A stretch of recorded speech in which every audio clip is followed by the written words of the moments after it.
Lembre-se de dar o joinha e se inscrever. Isso ajuda muito o canal a crescer e continuar trazendo os audiobooks mais incríveis para você. Seja muito bem-vindo e vamos nos deleitar com os sons da leitura. O Aleijado. Certa noite de verão, alguns meses após meu casamento, eu estava sentado, sozinho, fumando o último cachimbo antes de ir para o quarto, e cochilava sobre um romance, porque o dia de trabalho fora exaustivo. Minha mulher já havia subido e o ruído da porta sendo trancada algum tempo depois indicava que os criados também já tinham se recolhido. Levantei-me da poltrona e estava sacudindo as cinzas do cachimbo quando de repente ouvi a campainha. Olhei para o relógio. Eram 23h45. Não podia ser uma visita em hora tão tardia. Um paciente, era claro, e talvez uma consulta que levasse a noite inteira. Resignado, fui até o vestíbulo e abri a porta. Para minha surpresa, dei com Sherlock Holmes no patamar. Ah, Watson! Esperava chegar a tempo de pegá-lo ainda de pé. Entre, meu caro, por favor. Você parece surpreso e não sem razão. Aliviado também, eu creio. Continua fumando aquela mistura arcádia dos tempos de solteiro. A cinza solta no seu casaco é inconfundível.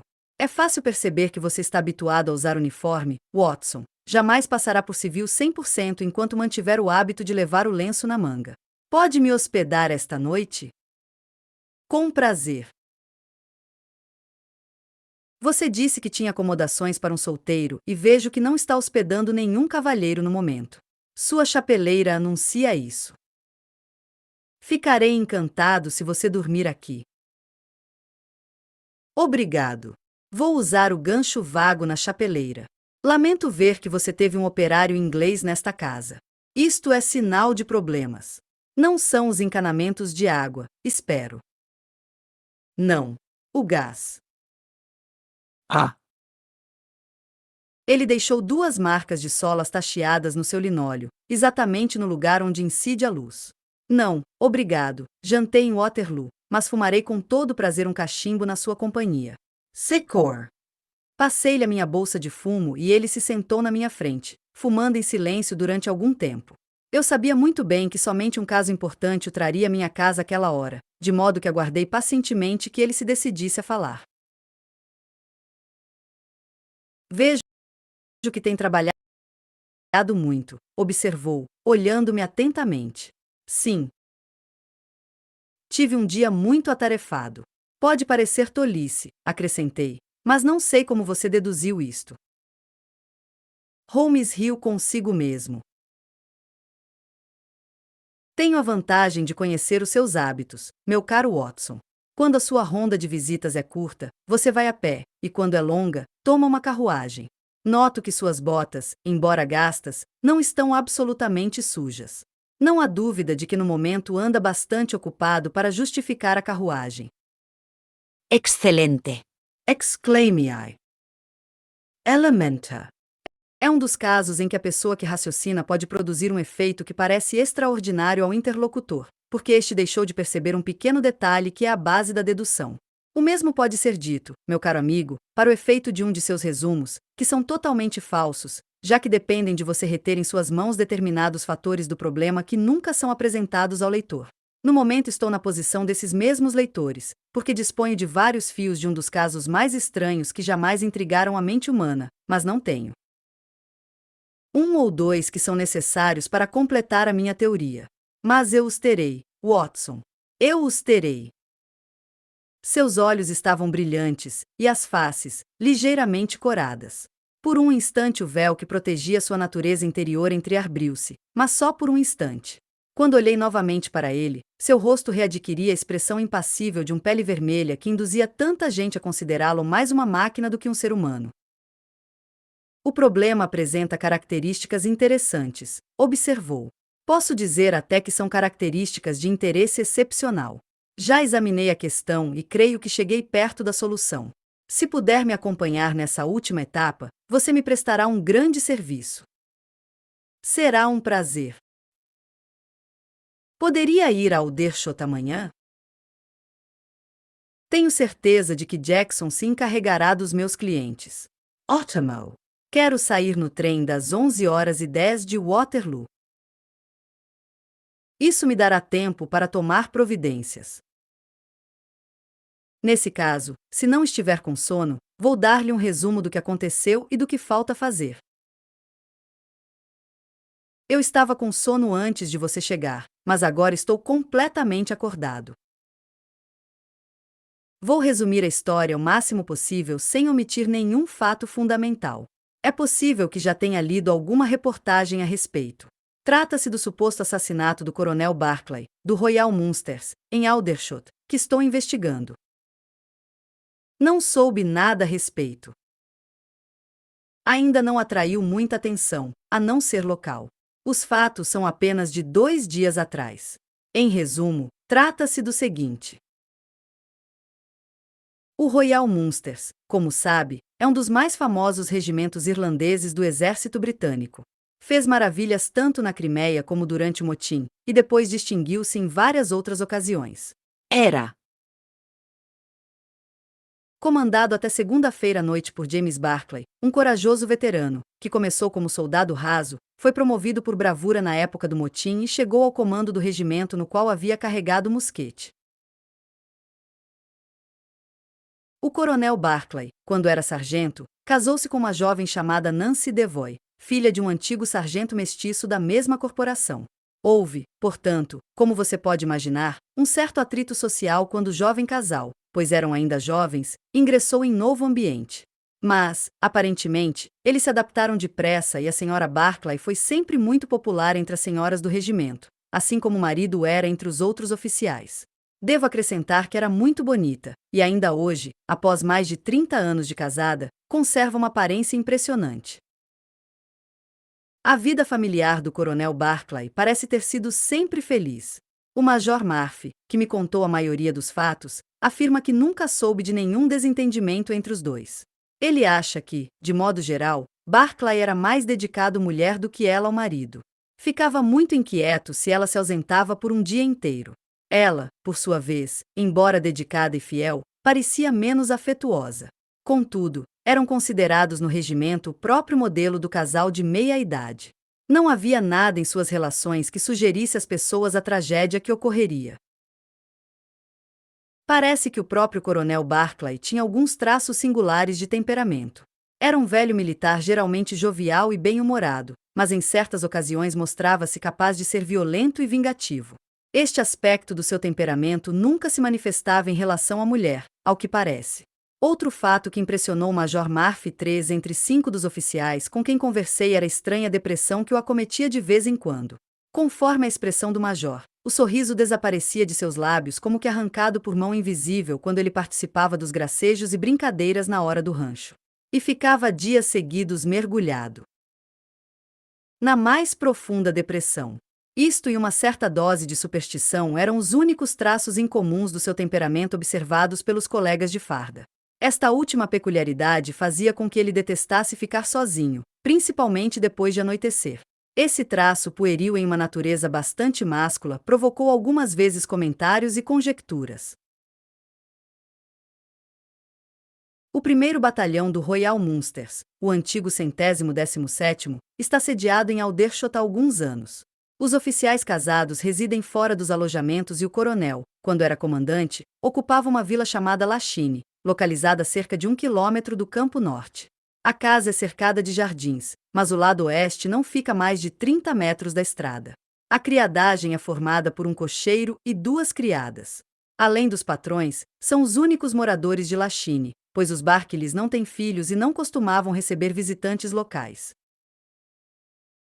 Vamos agora aos fatos ocorridos em Lachine entre 21 e 22 horas da última segunda-feira.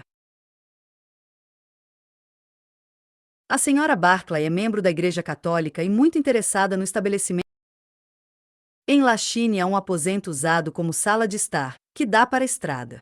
Grandes portas de vidro abrem-se para um gramado, que tem 30 metros de extensão e é separado da estrada apenas por um muro baixo, encimado por uma grade de ferro.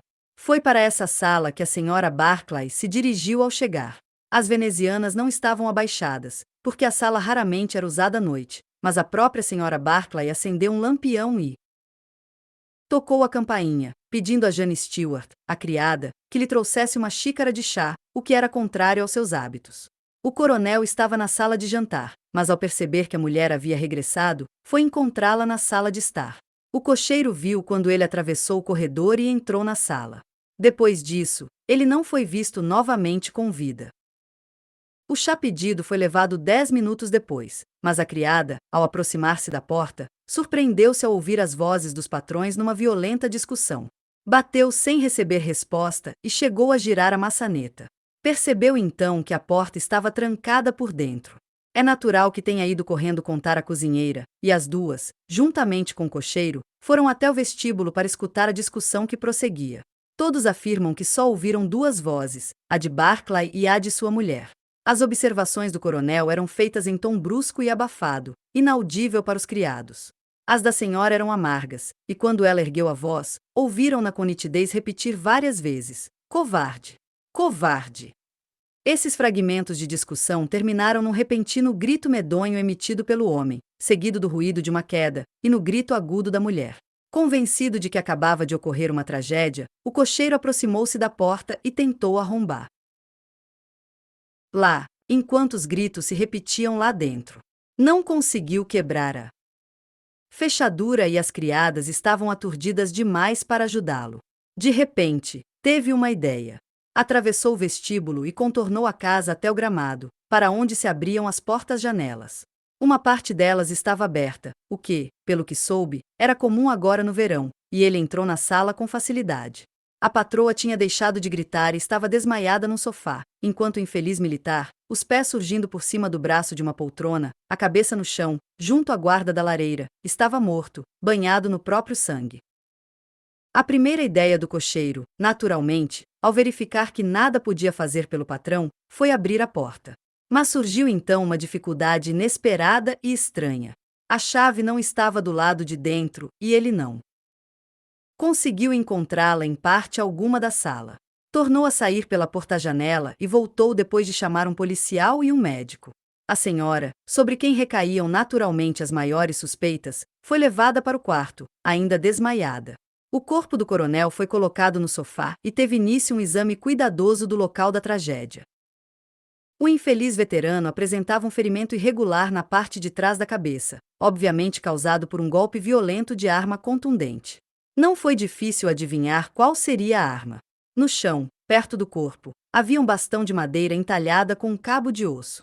O coronel possuía uma coleção variada de armas trazidas dos diferentes países onde havia lutado, e a polícia levantou a hipótese de que a bengala era um dos seus troféus.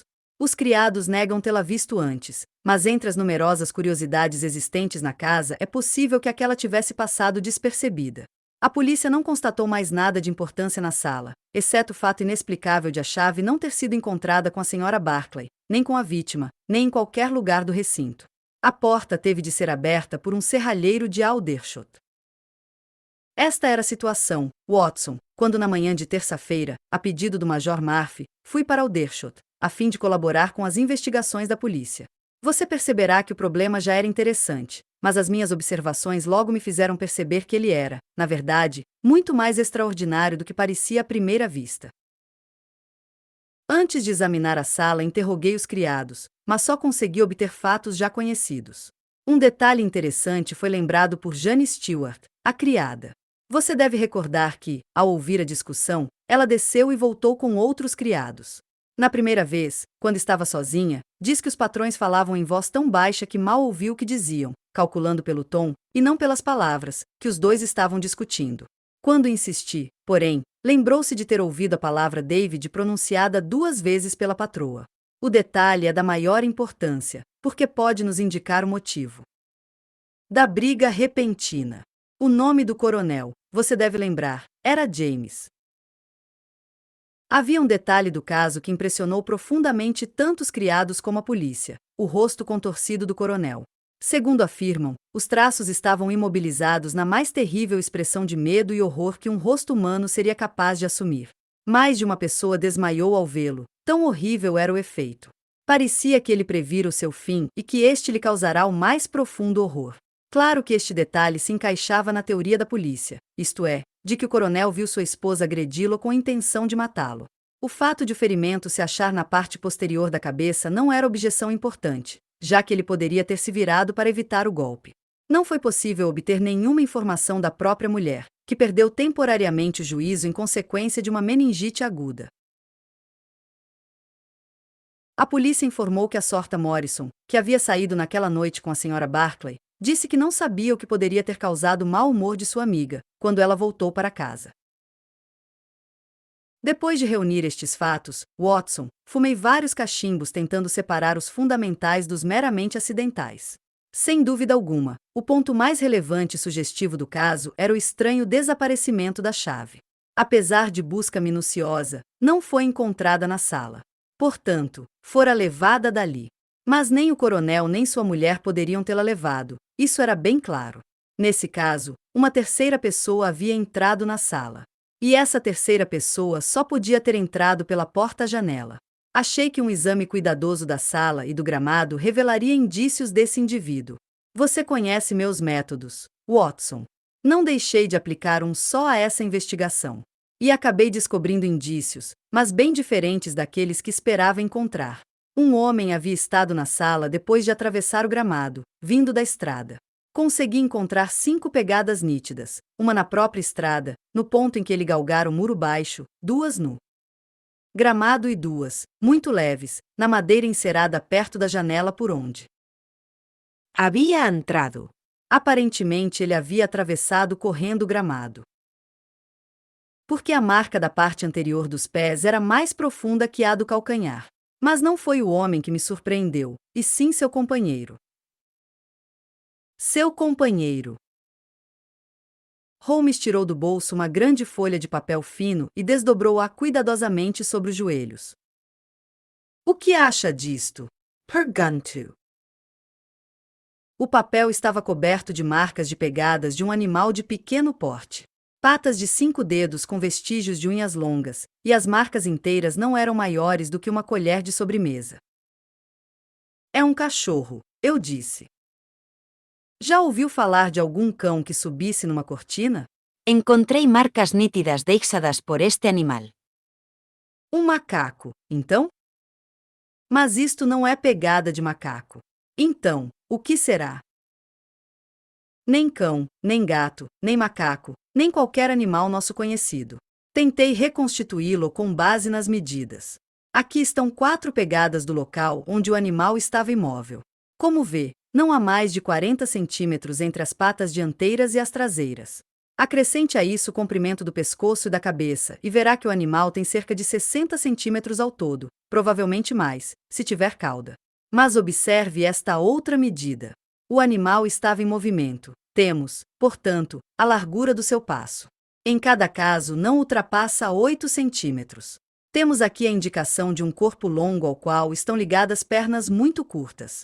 O animal não foi suficientemente gentil para deixar algum pelo, mas a forma geral deve ser a que indiquei. Além disso, é capaz de subir correndo por uma cortina, e é carnívoro. Como deduziu isto? Pelo fato de ter subido correndo a cortina. Havia uma gaiola de canário pendurada na janela e, aparentemente, seu objetivo era abocanhar o pássaro. Então que animal seria esse? Se eu pudesse identificá-lo, faria um grande progresso no sentido de solucionar o caso. Provavelmente é da família da Doninha ou do Arminho. Entretanto, é maior do que qualquer um desses que eu já tenha visto. Mas o que tem ele a ver com o crime? Isto também ainda não está claro. Mas já descobrimos muita coisa, como você pode perceber. Sabemos que havia um homem na estrada assistindo à briga do casal Barclay. As venezianas estavam levantadas e a sala, iluminada. Sabemos também que ele correu pelo gramado, entrou na sala acompanhado do estranho animal e, ou agrediu o coronel, ou, o que também é possível, o coronel caiu por ter ficado terrivelmente assustado ao vê-lo, cortando a cabeça na quina da guarda da lareira. Finalmente, temos o estranho fato de que o intruso levou a chave da sala quando saiu. Parece que suas descobertas deixaram o caso ainda mais complicado do que antes, observei. Exatamente. Mostraram que o caso era bem mais complexo do que parecia a princípio. Analisei a questão e cheguei à conclusão de que devo abordá-la por outro ângulo. Mas, Watson, eu não estou deixando você dormir. Posso muito bem contar tudo a caminho de Aldershot. Amanhã. Obrigado, mas você foi longe demais para parar agora. É certo que quando a senhora Barclay saiu de casa às 19h30, estava bem com o marido. Nunca foi, como já mencionei, ostensivamente afetuosa, mas o cocheiro a ouviu conversando amigavelmente com o coronel. Mas também é certo que, ao voltar, ela foi diretamente para a sala onde seria menos provável encontrar o marido e pediu chá, como faria uma pessoa agitada. E finalmente, quando o marido entrou, irrompeu em violentas recriminações. Portanto, entre 19h30 e 21h aconteceu alguma coisa que alterou completamente os sentimentos dela em relação ao marido. Mas a Sorta Morrison esteve ao seu lado durante aquela hora e meia. Tenho certeza absoluta, portanto, de que, apesar da negativa, ela sabia de alguma coisa. Minha primeira hipótese foi de que houve algum episódio entre esta moça e o velho soldado, e que ele confessou tudo à esposa. Isso explicaria a raiva na volta e também o fato de a moça negar que tivesse acontecido alguma coisa. A hipótese não seria totalmente incompatível com a maioria das palavras ouvidas. Mas havia referência a David e a conhecida afeição do coronel pela mulher pesando contra isso, para não mencionar a trágica intromissão desse outro homem, que poderia, é claro, não ter nada a ver com o que aconteceu. Não foi fácil tomar uma decisão, mas, de modo geral, eu estava inclinado a afastar a ideia de que houve alguma coisa entre o coronel e a Sorta Morrison, embora estivesse mais convencido do que nunca de que a moça tem a pista do que transformou em ódio o afeto da senhora Barclay pelo marido. Enveredei pelo caminho óbvio, portanto, visitando a Sorta Morrison e explicando que eu estava absolutamente convencido de que ela sabia dos fatos e afirmando que sua amiga, a senhora Barclay, poderia parar no banco dos réus se o caso não fosse esclarecido. A Sorta Morrison é uma jovem miúda e etérea, de olhos tímidos e cabelos louros. Mas não lhe faltam argúcia e bom senso. Ficou refletindo durante algum tempo a respeito das minhas palavras e depois, virando-se para mim com ar decidido, fez esta declaração extraordinária, que resumirei para você. Prometi à minha amiga não falar nada sobre o caso, e promessa é promessa. Mas se eu puder realmente ajudá-la, quando ela está sendo acusada de uma coisa tão grave e seus próprios lábios estão selados pela doença, creio que estou dispensada do compromisso. Vou contar exatamente o que se passou na noite de segunda-feira. Estávamos voltando da missão de Watch Street, por volta de 20h45, e no caminho tínhamos que passar pela Hudson Street, uma rua muito tranquila. Há apenas um lampião, do lado esquerdo, e quando nos aproximávamos dele, vi um homem caminhando na nossa direção, costas muito curvadas, e com uma coisa parecida com uma caixa equilibrada no ombro. Parisha Aliajado. Pois mantinha a cabeça baixa e caminhava de joelhos inclinados. Quando passamos por ele, o homem ergueu a cabeça para nos olhar à luz do lampião, parou e gritou com uma voz assustadora: "Meu Deus, é Nancy!" A senhora Barclay ficou extremamente pálida e teria caído se aquela criatura horrível não a tivesse segurado. Eu ia chamar a polícia quando ela, para minha surpresa, dirigiu-se ao sujeito em tom polido. Pensei que tivesse morrido há 30 anos, Henry, disse com voz trêmula. E estive morto, respondeu, e era horrível ouvir o tom de sua voz. Tinha o rosto muito moreno, assustador, e olhos brilhantes que me aparecem em sonhos. Os cabelos e as suíças eram grisalhos, e a pele, muito marcada de rugas como uma maçã murcha. Vá andando um pouco, meu bem, disse a senhora Barclay. Quero falar com este homem. Não há nada a temer. Tentava falar com serenidade, mas continuava extremamente pálida e mal conseguia articular as palavras, tão trêmulos estavam seus lábios. Fiz o que ela pediu e os dois conversaram durante alguns minutos. Em seguida, ela desceu a rua de olhos faiscantes e viu o aleijado de pé, junto ao lampião, sacudindo no ar os punhos cerrados, como se estivesse enfurecido. Ela não pronunciou nenhuma palavra até chegarmos à minha porta e, então, segurando minha mão, suplicou que eu não contasse a ninguém o que se passará. É um velho conhecido meu que decaiu na vida, ela disse. Quando prometi que não contaria nada, ela me beijou e depois disso não tornei a vê-la. Contei toda a verdade, e se não a revelei à polícia, foi por não ter percebido o perigo que corria a minha amiga. Sei que só pode ser vantajoso para ela que tudo se esclareça. Este foi o relato, Watson, e para mim, como pode imaginar, foi como uma luz em noite escura. Tudo que parecia desconexo antes começou logo a ocupar seu lugar verdadeiro, e eu tive um pressentimento sombrio de toda a sequência de acontecimentos. Minha providência seguinte, é óbvio, foi procurar o homem que tinha impressionado tanto a senhora Barclay. Se ainda estivesse em Aldershot, não seria difícil encontrá-lo. Não há muito civis ali, e um homem deformado chamaria atenção. Passei o dia nessa busca e ao anoitecer de hoje, Watson, eu o encontrei. Chama-se Henry Wood e mora na rua em que as duas senhoras o encontraram. Está há apenas 5 dias no lugar. Fazendo papel de agente de registros, tive uma conversa muito interessante com a senhoria. O homem é mágico e ator profissional, e à noite percorre cantinas, onde se exibe. Carrega numa caixa um animal, que parece ter assustado bastante a senhoria. Ela afirma nunca ter visto criatura semelhante. O homem utiliza o animal em algumas das mágicas, segundo ela contou. Revelou-me tudo isso e também não sabe como o homem consegue viver, de tão torto que ele é. Fala às vezes numa língua estranha, e nas 2 últimas noites ela ouviu gemer e chorar no quarto. Aparentemente tinha dinheiro, mas o depósito que pagou incluía o que ela achou que era um florim falso. Mostrou-me a moeda, Watson. Era uma rupia indiana. Agora, meu caro amigo, você sabe exatamente em que ponto estamos e por que preciso da sua ajuda.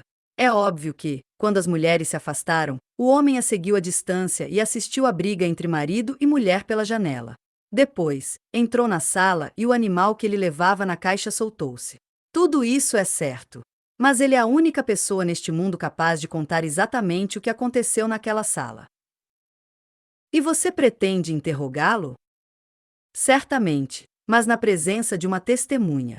E sou eu a testemunha? Se quiser ter a bondade. Caso o homem seja capaz de esclarecer a questão, tudo bem. Se ele se recusar, não temos alternativa a não ser pedir o mandado de prisão. Mas como sabe que ele estará lá quando chegarmos? Tomei certas precauções. Deixei de guarda um dos meus rapazes da Baker Street. Alguém que não o perderá de vista um instante, para onde quer que ele vá.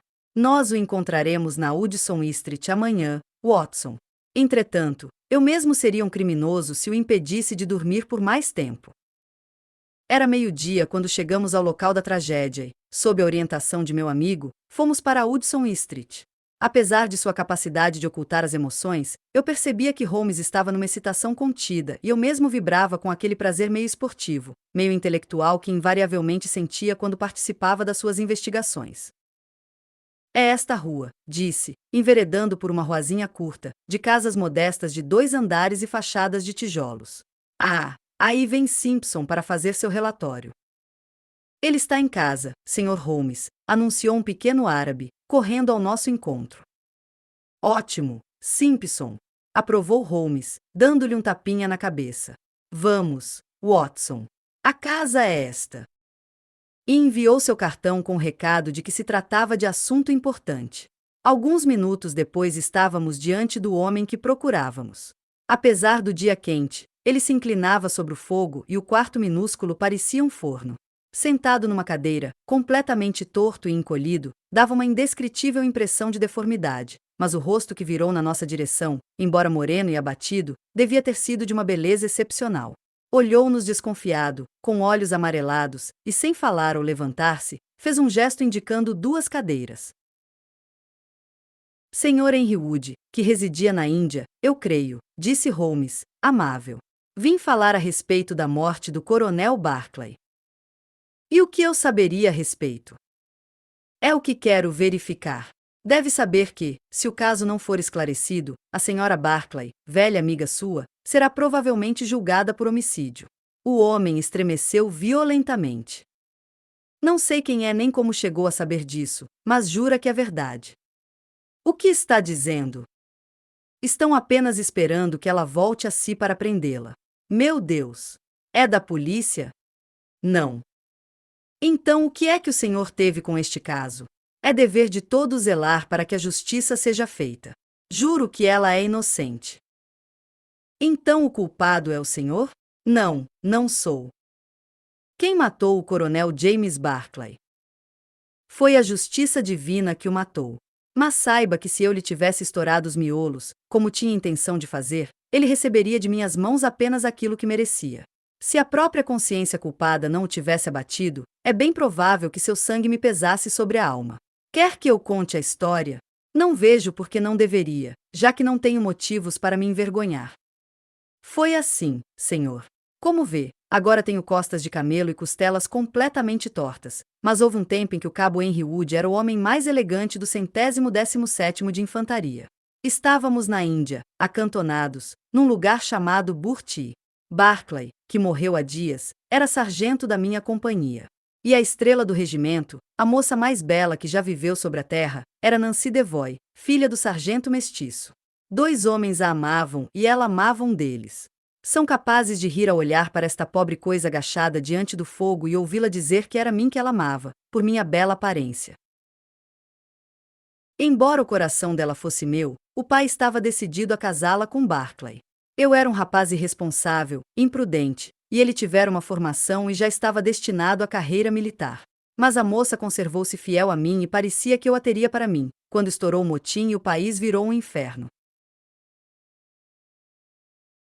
Nosso regimento estava isolado em Burti, com meia bateria de artilharia, uma companhia de Sikh e uma porção de civis, inclusive mulheres.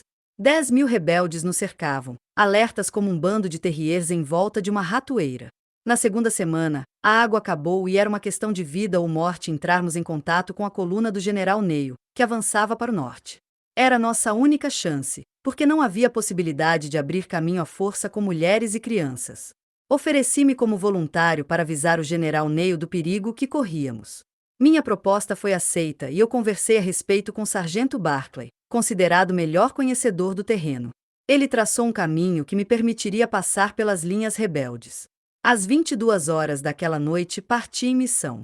Tinha 1000 vidas a salvar, mas eu só pensava em uma pessoa quando saltei a muralha depois do anoitecer. O caminho passava por um rio seco e esperávamos que ele me protegesse das sentinelas inimigas. Mas, ao completar uma curva de rastros, caí no meio de um grupo de 6 rebeldes que estava à minha espera na escuridão. No mesmo instante recebi um golpe na cabeça, fiquei atordoado, e amarraram meus pés e mãos. Mas o pior golpe foi vibrado no meu coração, ao recuperar os sentidos e ouvir o suficiente para saber que meu camarada, o próprio homem que traçara o caminho, me traíra por intermédio de um criado nativo, entregando-me ao inimigo. Bem, não preciso me estender nesta parte da história.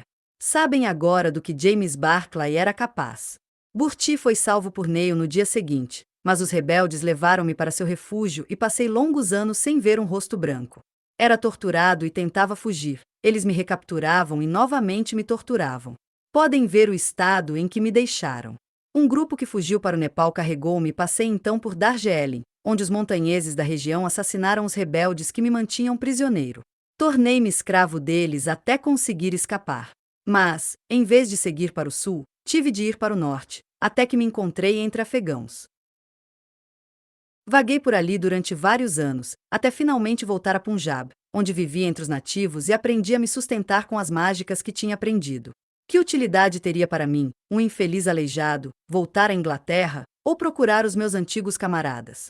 Nem mesmo o desejo de vingança me levaria a isso. Preferia que Nancy e meus companheiros pensassem que Henry Wood havia morrido de pé a que me vissem arrastar-me apoiado num graveto, como um chimpanzé. Ninguém duvidou que eu estivesse morto, e era isso que eu desejava. Soube que Barclay havia se casado com Nancy e que estava sendo promovido rapidamente no regimento, mas nem isso fez com que eu me manifestasse. A velhice traz a saudade da pátria. Passei anos sonhando com os campos verdes e as colinas da Inglaterra. Finalmente decidí revelos antes de Moure. Economizei o suficiente para a passagem e vim para onde se encontram soldados, pois conheço a sua maneira de ser, sei diverti-los, ganhando assim o suficiente para me sustentar. Sua narrativa é muito interessante, disse Sherlock Holmes. Já soube de seu encontro com a senhora Barclay e que os dois se reconheceram. Suponho que a tenha seguido até em casa e assistido pela janela a altercação com o marido, durante a qual ela deve tê-lo acusado de trair o senhor. Dominado pelos sentimentos, atravessou correndo o gramado e irrompeu na sala. Foi o que fiz. E quando me viu, ele ficou com uma expressão que eu nunca tinha visto em homem nenhum e caiu, batendo com a cabeça na guarda da lareira. Mas já estava morto quando caiu. Li a morte no seu rosto com a nitidez com que leio aquele texto sobre a lareira. A minha simples presença foi como um tiro no seu coração culpado. E depois? Nancy desmaiou e eu peguei a chave que ela segurava, com a intenção de abrir a porta e pedir socorro. Mas naquele momento achei melhor deixar a situação como estava e fugir, pois tudo se voltaria contra mim e meu segredo. Viria atona se me prendessem. Na pressa, guardei a chave no bolso e deixei cair a bengala enquanto perseguia Ted, que escapara da caixa e subira pela cortina. Assim que consegui prendê-lo de novo, fugi o mais depressa possível. Quem é Ted? Pergunto Holmes. Inclinando-se, o homem ergueu a parte dianteira de uma espécie de gaiola que estava num canto. No mesmo instante saltou para fora um belo animal de pelo marrom avermelhado, esguio e ágil, com pernas de arminho, longo bico fino e os mais lindos olhos vermelhos que já vi num animal. É um mangusto. Exclaimei. Há quem o chame assim e há quem o chame de ichneumon, disse o homem. Apanhador de serpentes é como eu o chamo. Ted é espantosamente rápido com as cobras. Tem uma aqui sem as presas e Ted agarra todas as noites para divertir o pessoal nas cantinas. Quer saber mais alguma coisa, senhor? Talvez seja preciso recorrer novamente ao senhor se a senhora Barclay estiver em sérias complicações. Nesse caso, eu me apresentarei, é claro. Mas, do contrário, não há necessidade de reavivar esse escândalo que envolve o morto, por mais desprezível que tenha sido seu modo de agir. O senhor teve pelo menos a satisfação de saber que durante 30 anos a consciência o censurou amargamente. Ah, lá vai o Major Murphy do outro lado da rua. Adius. Wood. Quero saber se aconteceu alguma coisa de ontem para hoje. Conseguimos alcançar o Major antes que ele chegasse à esquina.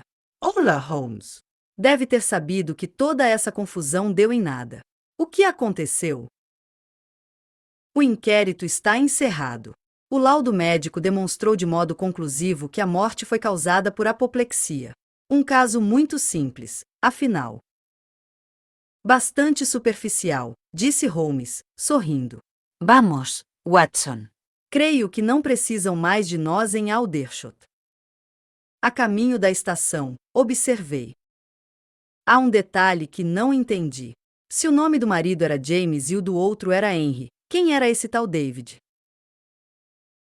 Essa palavra, meu caro Watson, poderia ter me revelado toda a história se eu fosse o raciocinador ideal que você gosta tanto de descrever. Evidentemente, tratava-se de uma censura.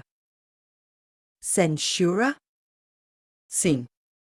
David saía do bom caminho de vez em quando, como se sabe, e em certa ocasião seguiu o mesmo rumo do sargento James Barclay. Lembrase daquele caso de Uria e Betsabá? Meus conhecimentos bíblicos estão um tanto enferrujados, mas você encontrará a história no primeiro ou no segundo capítulo de Samuel.